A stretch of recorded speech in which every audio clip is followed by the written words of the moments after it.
Magandang araw mga bata. Ako si Teacher Helen. Welcome sa ating video lesson sa paksang Mga Larong Pinoy. Ang ating mga layunin, nalalaman ang mga larong sariling atin, na isasagawa ang iba't ibang larong Pinoy at napahahalagahan ang pakikisali sa mga kasiyasiyang gawain tulad ng mga larong Pinoy. Handa na ba kayo sa ating aralin? Kung handa na kayo, simulan na natin. Magkakaroon tayo ng laro. At ang larong ito ay tinatawag na Guess the Picture. Huhulaan niyo ang pangalan ng larawan na ipapakita o ire-reveal. Anong laro ang makikita sa larawan? Tama! Tumbang preso! Anong laro naman kayang makikita sa larawan? Very good! Piko! Anong laro naman kaya ito?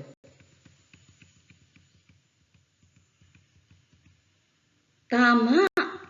Taguan! Anong laro kayang makikita sa larawan? Magaling! Luksong tinik! Ang tumbang preso, piko, taguan, at luksong tinik ay mga halimbawa ng mga larong Pinoy. Ano nga ba ang larong Pinoy? Paano kaya ito nabuo? Ang mga larong Pinoy o laro ng lahi ay mga tradisyonal na laro na ipinasa pa mula sa ating mga ninuno at nagsisilbing salamin ng ating kultura, kasaysayan at pamumuhay. Ang mga larong ito ay nabuo sa pamamagitan ng malikhaing imahinasyon ng ating mga ninuno bilang sagot sa pangangailangan ng libangan at pagpapalakas ng katawan. Bilang mga katutubo, likas sa mga Pilipino ang maglaro at magbigay aliw sa isa't isa, kaya't ang mga laro ay naging bahagi ng kanilang araw-araw na buhay. Ngayon naman, alamin natin kung paano laruin ang mga larong Pinoy na nabanggit natin kanina. Narito ang mga hakbang o mechanics kung paano laruin ang mga ito. Una ay ang mga hakbang sa paglalaro ng tumbang preso. Nilalaro ito ng 3 hanggang 9 na manlalaro. Mga kailangang kagamitan ay ang lata, tsinelas na karaniwang ginagamit bilang pamato at kahit anumang panulat o pangmarka. Layunin ng laro na matumba ang lata nang hindi nahuhuli ng taya. Sisimulan ang laro sa pagguhit ng bilog na papaloob sa lata at diretsyong linya na magsisilbing starting point ng mga manlalaro. Ihahagis ng mga manlalaro ang kani-kanyang pamato at kailangang malapit ito sa starting point. Ang manlalarong may pinakamalayong pamato mula sa starting point ang siyang magiging taya. Habang binabantayan ng taya ang lata, susubukan namang patumbahin ng mga manlalaro ang lata sa pamamagitan ng paghagis ng pamato. Kapag natumba ang lata, maaari nang tumakbo ang mga manlalaro pabalik sa linya habang kailangan ng taya na patayuin muna ang lata bago hulihin ang ibang manlalaro. Maaari namang tumakbo ang mga manlalaro kahit hindi natumba ang lata, basta't hindi lamang nahuhuli ng taya. Sa oras na mahuli ang isang manlalaro, siya na ang bagong taya. At para maunawaan niyong mabuti kung paano laruin ang tumbang preso, narito ang isang video ng laro. Panoorin niyo!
Ayan ang larong tumbang preso.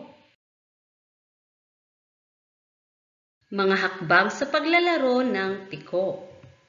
Gumamit ng chalk o anumang pwedeng panulat upang gumuhit ng 6 na kahon sa lupa na may mga numerong 1 hanggang 6. Ang kahon na may numerong 6 ay karaniwang may hugis buwan.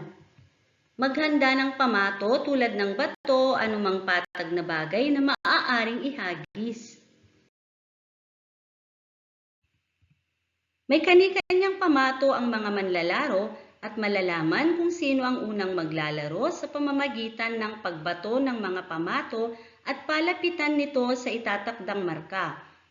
Ang pinakamalapit na pamato sa marka ang unang maglalaro.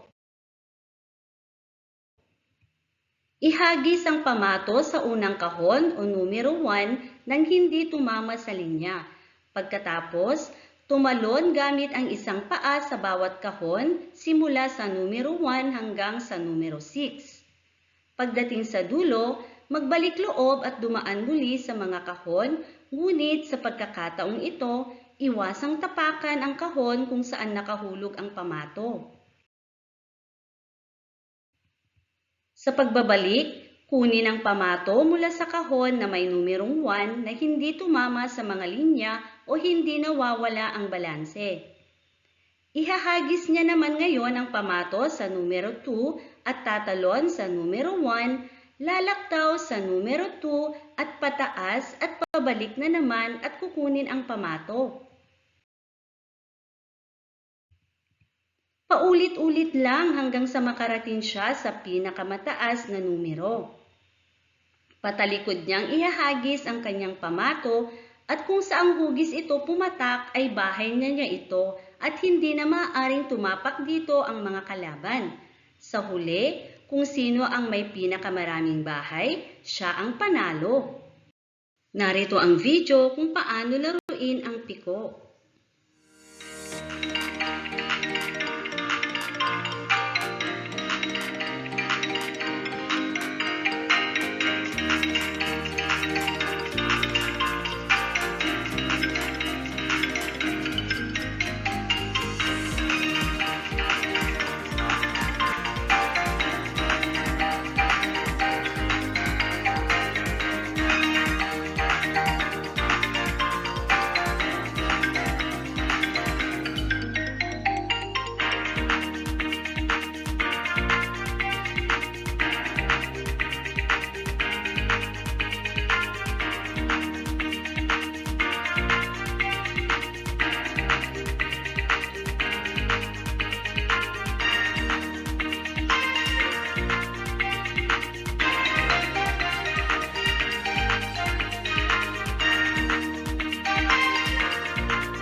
Dumako naman tayo sa larong taguan.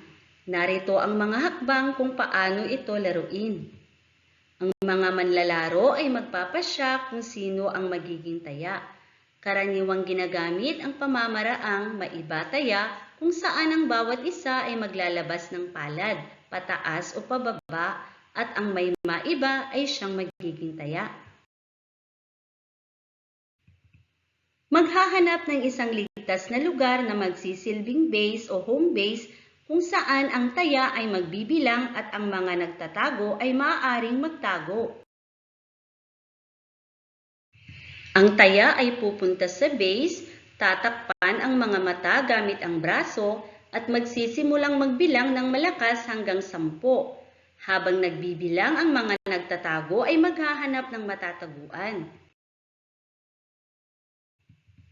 Pagkatapos magbilang ng taya, magsisimula na siyang maghanap ng mga nagtatago. Ang mga nagtatago ay may layuning makapunta sa base nang hindi nahuhuli ng taya. Kung makakarating sila sa base nang hindi nahuli, sisigaw sila ng save upang mailigtas mula sa pagiging taya. Ang mga manlalaro na mahuhuli ng taya ay magiging taya sa susunod na round. Matatapos lamang ang laro kapag lahat ng mga manlalaro ay nakarating sa base nang hindi nahuli ng taya. Narito ang video kung paano laruin ang larong taguan.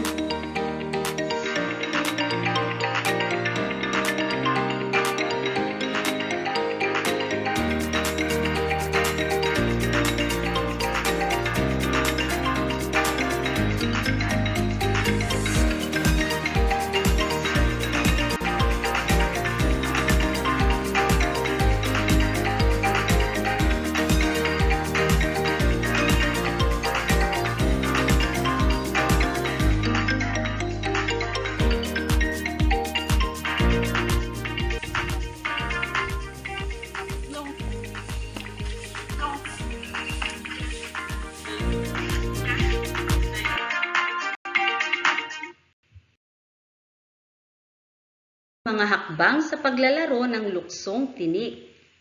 Hatiin ang mga manlalaro sa 2 pangkat. Maaaring gamitin ang bato-bato pick upang magtakda ng unang pangkat na maglalaro. Ang bawat pangkat ay pipili ng 2 manlalaro na magsisilbing nanay. Ang mga ito ang magiging base ng tinik. Ang 2 nanay ay uupo at ipagdidikit ang kanilang mga talampakan. Ang mga tinik ay magsisimula sa mga paa at madadagdagan ng mga kamay habang tumataas ang antas ng laro. Ang mga manlalaro mula sa kabilang pangkat ay tatalon sa ibabaw ng tinik.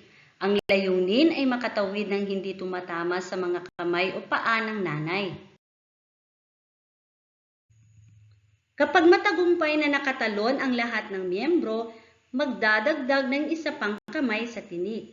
Ulitin ang proseso hanggang sa makumpleto ang lahat ng antas.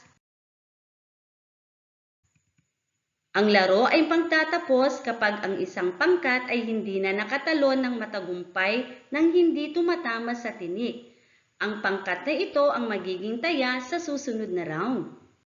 Panoorin natin kung paano ito laruin.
Yan ang larong luksong tinik.